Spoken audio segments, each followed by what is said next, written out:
Chers amis, Shalom Uvracha. Avant de continuer, faisons un petit résumé. Jusqu'à présent, on a établi que le Nefesh est étroitement lié avec le corps. C'est la raison pour laquelle, lorsque je suis affecté par le stress de la vie, ça va terminer par avoir un effet sur le mouvement de mon Nefesh. On a expliqué que le Nefesh fonctionne avec un mouvement d'aller-retour. Le Nefesh peut soit s'élargir, soit se contracter en fonction de ce qui se passe dans ma vie, ce qui à son tour a un effet sur mes pensées, et ensuite un effet sur mon corps, sur le fonctionnement de mon corps. Donc, pour commencer à donner des solutions, on a donné plusieurs méthodes.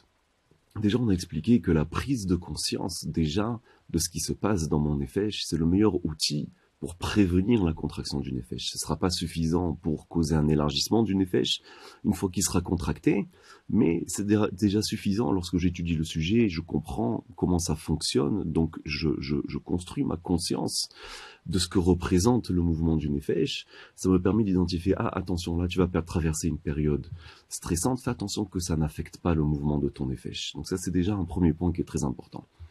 Ensuite, la première méthode qu'on avait donnée pour essayer de rééquilibrer le mouvement du Nefesh après une situation de stress, après une situation où la vie m'a forcé à être stressé, c'est de prendre un moment où je vais en contrepartie élargir le Nefesh. Donc dès que j'ai traversé une situation stressante, que ce soit un examen, que ce soit une période difficile au travail ou dans mon étude ou quoi que ce soit, je me connais, je comprends que mon Nefesh maintenant est contracté et je comprends qu'il faut qu'à présent je le réélargisse, je cause un élargissement du Nefesh.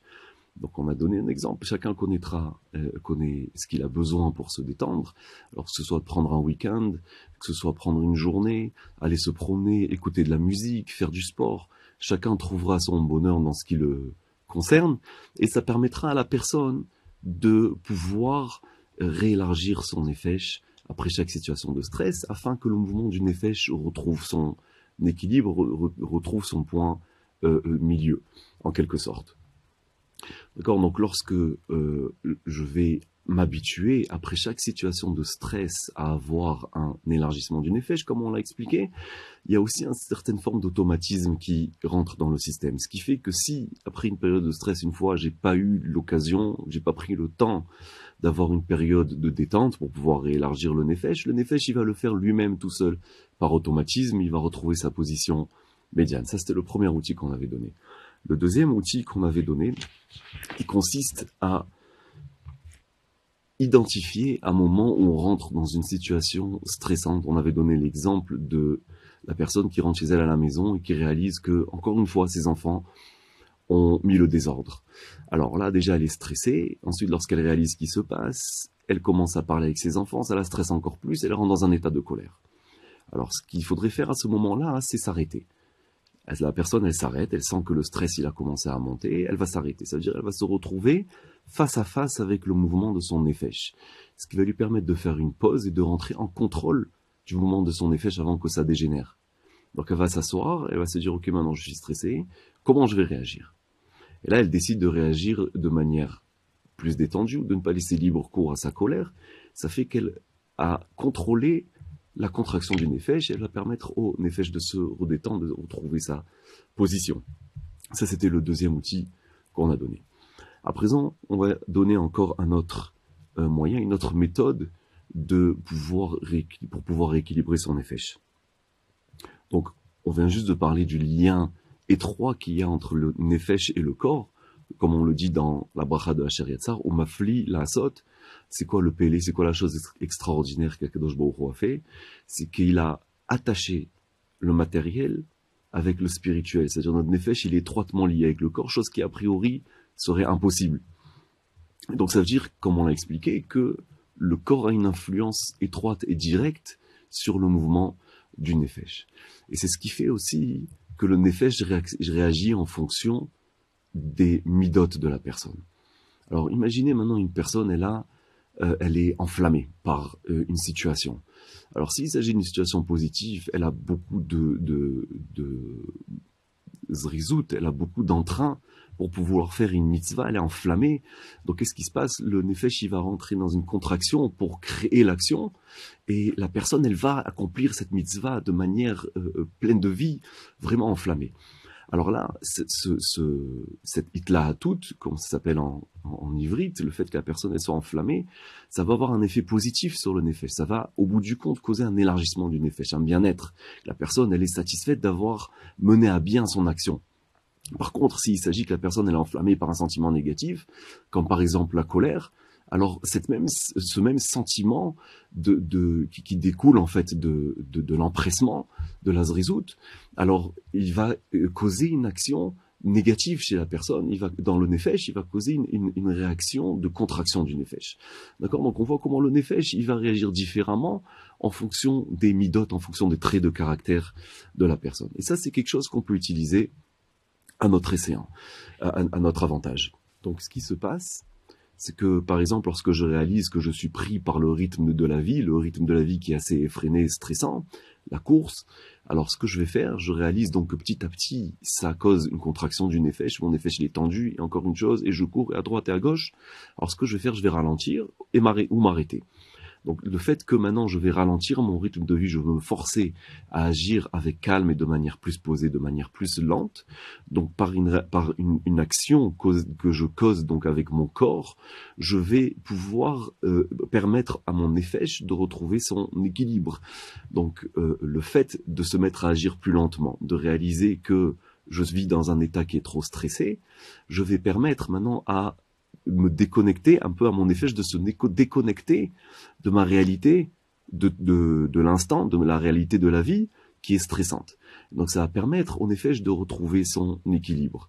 Encore mieux que ça, si j'arrive à prendre du temps tous les jours, toutes les semaines, selon ce qui est nécessaire, un moment où je vais m'arrêter complètement, je vais rien faire.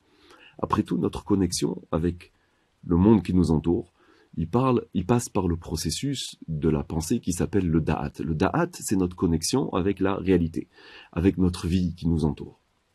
Donc, lorsque je vais prendre mon da'at et je vais le déconnecter de la vie qui m'entoure, je m'arrête, je me pose et je fais rien, absolument rien. Je pense à rien. Donc là, je vais permettre à mon nefesh de retrouver aussi son équilibre. Au début, c'est quelque chose qui est difficile à faire. La personne, elle peut se sentir un peu agitée, elle n'est pas habituée à rien faire. D'accord, parfois c'est aussi quelque chose qui est difficile de vraiment rien faire parce qu'on se retrouve en face de soi-même et on a du mal parfois à se regarder. On n'a pas envie forcément de se retrouver avec soi-même. Mais petit à petit, on peut même y prendre goût à cette notion de calme qui est générée par l'arrêt total d'action. Et ça permet au nefesh donc de se déconnecter de ma vie de tous les jours qui est stressante et ça lui permet de se réélargir et de retrouver son équilibre tout seul, et c'est quelque chose qui est très bénéfique. Pour ce temps-là, de ne rien faire, en fait, ça donne une certaine qualité à la vie. Ça donne une certaine joie. La personne, ça lui permet de reprendre le dessus sur les événements de la vie, de se poser, et ça génère, au bout du compte, cette tranquillité, elle génère de la joie dans la vie de tous les jours, et donc le da'at, lorsqu'il se reconnecte à la réalité, il est déjà plus posé, puisque le mouvement du nefesh, il est lié au da'at aussi. Et donc ça permet à la personne de retrouver son équilibre au bout du compte. Passons à présent à la méthode suivante. Il s'agit de comprendre comment fonctionne la pensée de la personne. Lorsqu'une pensée rentre dans le cerveau de la personne, alors soit elle reste à l'état de pensée, soit elle est transformée en parole, soit elle va être transformée en action. D'accord, c'est comme ça que cela fonctionne. Lorsqu'une personne, elle prend trop de choses sur elle, lorsqu'elle a beaucoup de choses à accomplir dans sa vie, donc ce qui se passe, c'est que on peut agir qu'une chose, on peut faire qu'une chose à la fois. Donc la personne a plusieurs pensées de choses qu'elle doit faire. La personne, elle pense qu'elle doit faire A, B, C. D'accord? Donc le cerveau, il est là, il a 3 pensées qu'il doit transformer en action. Le problème, c'est qu'une personne peut faire qu'une action à la fois. Donc si vous voulez, ça crée quelque part un embouteillage dans le cerveau et ça cause un stress à la personne. Pourquoi? Parce que c'est comme, si vous voulez, le nefesh, il fonctionne. Chaque action, il y a une certaine contraction du nefesh qui se crée. Si vous voulez, c'est comme une mise sous tension.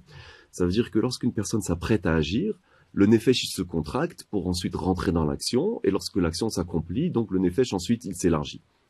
D'accord? Donc ce qui se passe, c'est que chaque pensée qui doit se transformer ensuite en action, elle cause une mise en tension du nefesh, elle cause une certaine contraction du nefesh. Donc imaginez, donc la personne, elle doit faire 3 choses, comme on l'a dit, A, B, C. Donc elle pense à la première chose qu'elle doit faire, hop, il y a une mise sous tension. Ah, mais tout d'un coup, elle pense à la deuxième chose qu'elle doit faire, et hop, encore une fois, mise sous tension. Donc le nefesh se contracte encore. Et après, lui rentre dans la tête la troisième chose qu'elle doit faire. Parce qu'elle doit tout faire, elle a pris beaucoup de choses sur elle-même, elle doit tout faire, mais elle ne peut pas tout faire en même temps. Donc le nefesh se contracte, et ça, au bout du compte, au lieu que ça se transforme en action, la contraction du nefesh, elle est là, mais il n'y a pas d'action, la personne, elle est paralysée. Donc déjà, ce conseil, cette méthode, elle consiste à ce que la personne, elle veille à ne faire qu'une chose à la fois. C'est la raison pour laquelle c'est important de se concentrer lorsqu'on doit agir et d'essayer de faire qu'une chose à la fois et de ne pas penser aux autres choses qu'on doit faire afin de décharger l'esprit. Et aussi, ça demande de ne pas trop prendre de choses sur soi. Parfois, il vaut mieux passer quelques secondes désagréables à dire non à quelqu'un plutôt que de dire oui et ensuite d'être stressé pendant des semaines parce qu'on voit qu'on n'arrive pas à faire ce qu'on s'est engagé à faire. Rav Aryeh Levin, il disait que c'est quelque chose de très important, car une personne qui ne sait pas dire non à son prochain, alors il ne saura pas dire non au Yetzer Hara non plus. Bien sûr, maintenant, on ne dit pas à la personne de vivre dans une bulle et dans un égocentrisme total et d'ignorer son entourage. Bien sûr, une personne, elle doit être à l'écoute, une personne, elle doit agir, elle doit faire, elle doit prendre sur soi pour les autres. Mais il faut connaître ses capacités, il faut savoir compartimenter, il faut savoir faire une chose à la fois. Donc lorsqu'on a cette prise de conscience et on voit que la vie nous accapare et les responsabilités nous dépassent un peu, alors il faut essayer de compartimenter et d'essayer de faire une chose à la fois afin de décharger cet embouteillage-là qui se forme dans le cerveau, afin que chaque pensée, elle puisse être traduite en action et ainsi décharger cet embouteillage-là et de permettre de passer à l'action suivante. Pareil pour le Limud Torah, par exemple. Et là, je m'adresse aux Bachoui Yeshiva qui commencent leur chemin dans l'étude de la Torah. Souvent, le Yetzer Hara, on est là, on est tout feu, tout flamme, on veut faire beaucoup, on veut étudier beaucoup, on veut devenir des Talmidei Chachamim. Et là, le Yetzer Hara, il va nous dire, allez, prends encore ça sur toi. Et Ben Azdarim, tu étudies encore un daf. Et là, le soir, tu rajoutes encore un seder. Et tu fais ceci, tu fais cela. Et la personne, elle éclate. Elle n'est pas capable de pouvoir faire tellement de choses. Là aussi, le Yetzer Hara, il essaye de piéger la personne. Donc il faut faire attention aussi dans la Avodat Hashem de faire les choses petit à petit, d'être conscient, de se conseiller avec des rabbanim, conseiller avec des gens qui comprennent ces choses-là, pour comprendre qu'est-ce que je suis capable de faire afin de ne pas prendre trop sur soi. Le Chafetz Chaim raconte dans un de ses livres que lui-même il a souffert de cette chose-là, et à cause de ça les médecins lui ont demandé d'arrêter d'étudier pendant une certaine période, parce que ça lui causait des problèmes de santé. C'est la raison pour laquelle il avait décidé dans sa yeshiva d'éteindre la lumière à minuit tous les soirs, et il avait demandé aux Bachorim d'aller nager dans le fleuve qui passait à côté, dans le cours d'eau qui passait à côté de la yeshiva, afin de se détendre tous les jours.